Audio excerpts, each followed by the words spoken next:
भाग देना पड़ता था।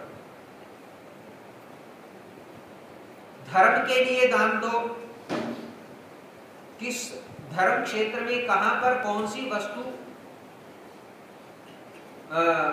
वस्तु की आवश्यकता है, जिस वस्तु की जहां पर आवश्यकता है अब वहां वही वस्तु।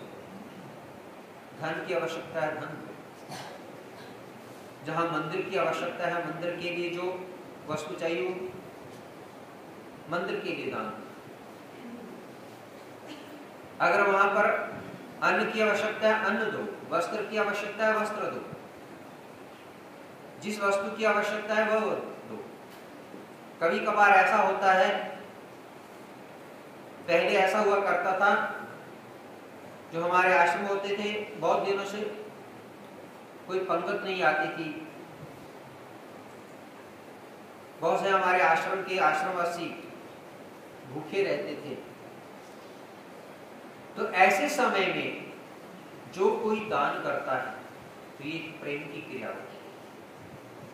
या जिस समय जिस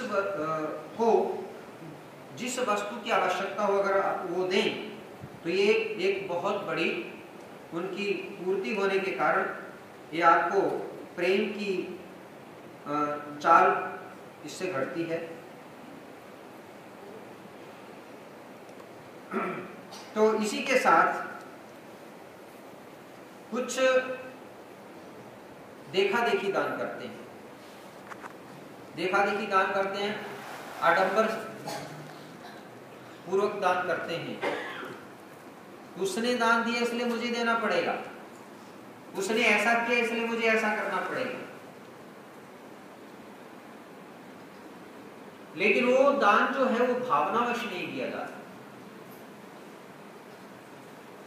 जो दान भावनावश न हो उस दान का भी ईश्वर को स्वीकार नहीं।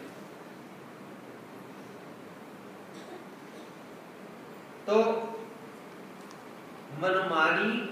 अपनी मनमानी से दान देने दोगे और जहां पर जिस वस्तु की आवश्यकता नहीं है वहां पर दान दोगे तो बहुत से दोष उत्पन्न हो सकते हैं।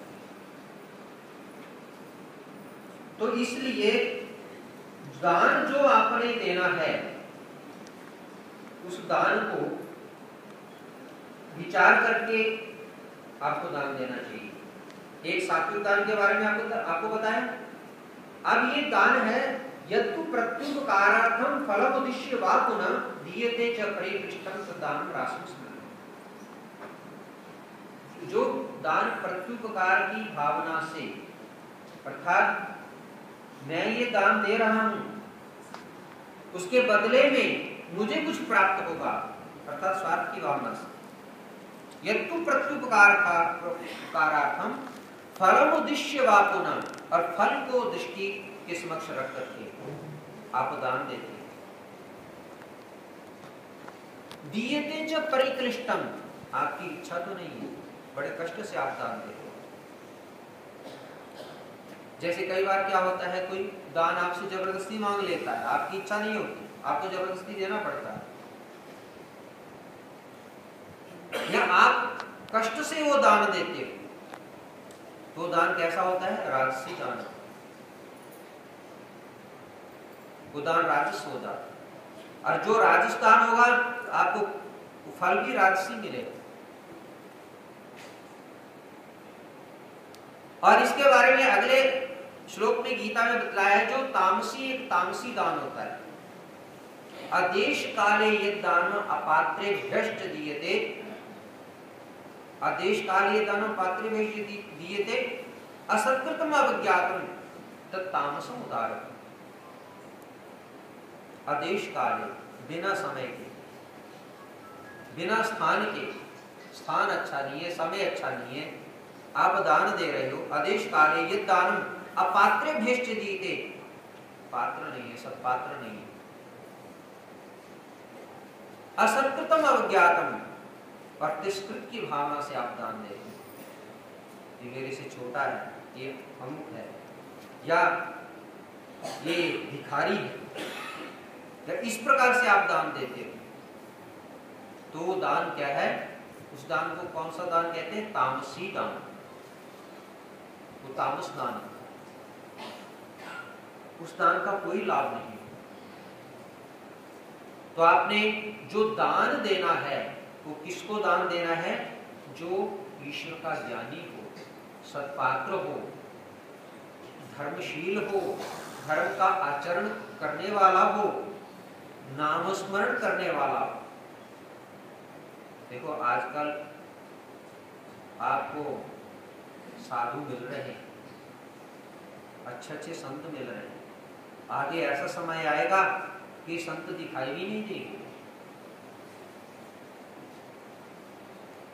आप इतने भाग्यशाली हो, आपको ईश्वर का मार्ग मिला, आपके मुख में ईश्वर का नाम है। सबसे बड़ा भाग्यशाली संसार में वो है कि जिसके मुख में ईश्वर का नाम है। आपके मुख में ईश्वर का नाम, आप मंदिर में आया करते हो, प्रभु जी के दर्शन करते हो, साधु संतों के दर्शन करते हो। और ऐसे जो साधु हैं, जो भगवान का स्मरण करते हैं, जो भगवान का पूजा पाठ करते हैं, जिनके अंतःकरण में भगवान का ज्ञान है, उसके अनुसार चलते हैं, ऐसे साधु कहाँ मिलेंगे?